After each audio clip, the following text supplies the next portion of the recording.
This was the thought that struck me.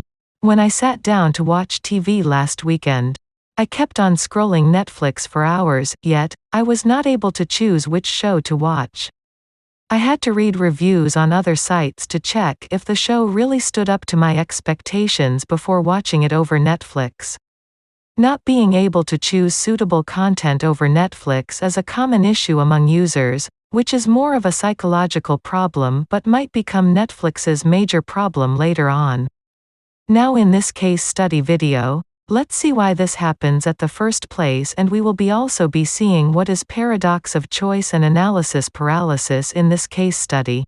According to Hick's law, having plenty of choices affect the decision-making time of an individual. It puts time against the number of choices and complexity of choices. Paradox of choices is the availability of choices, which was initially introduced to help us make decisions with ease, in fact later on makes us feel stressed and sometimes dissatisfied too. The theory says that, till a certain point offering options is good, it provides freedom to choose. But there comes a point at which the availability of too many options makes it harder for a person to make a decision, and puts them in a state of confusion and stress, because of which sometimes the user may not make a decision at all. Let me explain this with a study demonstrated in the Columbia University known as JAM study. In this study, supermarket shoppers were given the option of choosing from a table with 6 varieties of jam or another table displaying 24 varieties. While more people stopped at the table with 24 choices, only 3% went on to purchase a jar, compared to shoppers who stopped at the table with 6 varieties.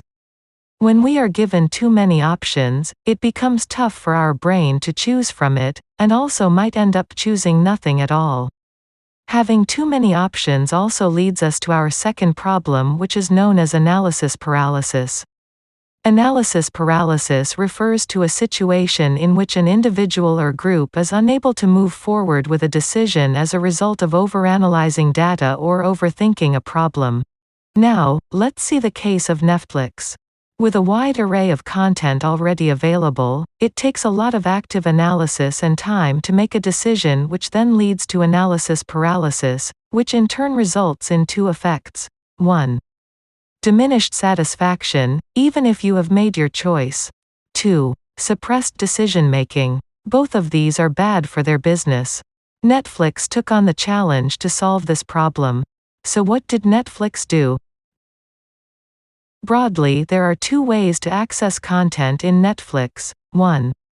Search by keyword, and 2. Browsing through category. Netflix is striving to overcome the choice overload by customizing content. Netflix came up with top 10 shows in your country, play something popular on Netflix, content based on category and past viewing history, etc. They are providing less choices to make the selection easier for the user. Next is 90 seconds or bust theory. Consumer research suggests that a typical Netflix member loses interest after perhaps 60 to 90 seconds of choosing, having reviewed 10 to 20 titles. This might increase the risk of the user abandoning the service. To tackle 90 seconds or bust, Netflix built a $1 billion algorithm engine to provide interesting content to its users in minimum time. Machine learning helps Netflix to create a model of user watching behavior, cluster similar people together, and can provide recommendations based on your watching patterns or group patterns. So, the faster and longer you engage a user, the more you earn profits from them. Moreover, users trust their friends' recommendations 3 times more than going with what Netflix suggests. As the set of movies that our friends watch will be a good set of recommendations to start with, instead of just relying on reviews or comments by unknown people. So, Netflix understood this and also has introduced an option to suggest movies to friends. Over the years of technological advancement, and options to choose from a larger pool have led users to change their approach on consuming content and making choices. Now the users prefer to compare and validate their choices, which increases cognitive load at their end, leading to the problems which they are not even aware about. Catching up with these problems and to ultimately solve them might require different approaches and continuous research, maybe region-wise, behavior-wise, or any other parameter suitable. So how Netflix can reduce decision fatigue with other nudges? By designing a new social proof, but a more relevant one with users' networks and relatives. What all Netflix users like is not necessarily what every user likes.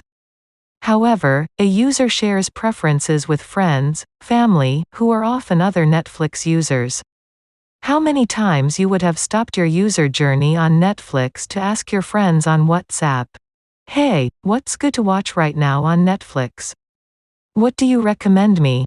By a phenomenon of psychological distance, I will tend to resemble those who are closest to me in my daily life, those with whom I share commonalities. Those closest to me are far more important opinion leaders to me in near future preferences than the whole Netflix community, which is far too large and impersonal. Probably a technical utopia, but definitely something to think about. Thank you so much for listening to this video. If you find this video useful, do not forget to subscribe this YouTube channel for receiving updates about my upcoming case study videos. See you soon with another interesting case study video.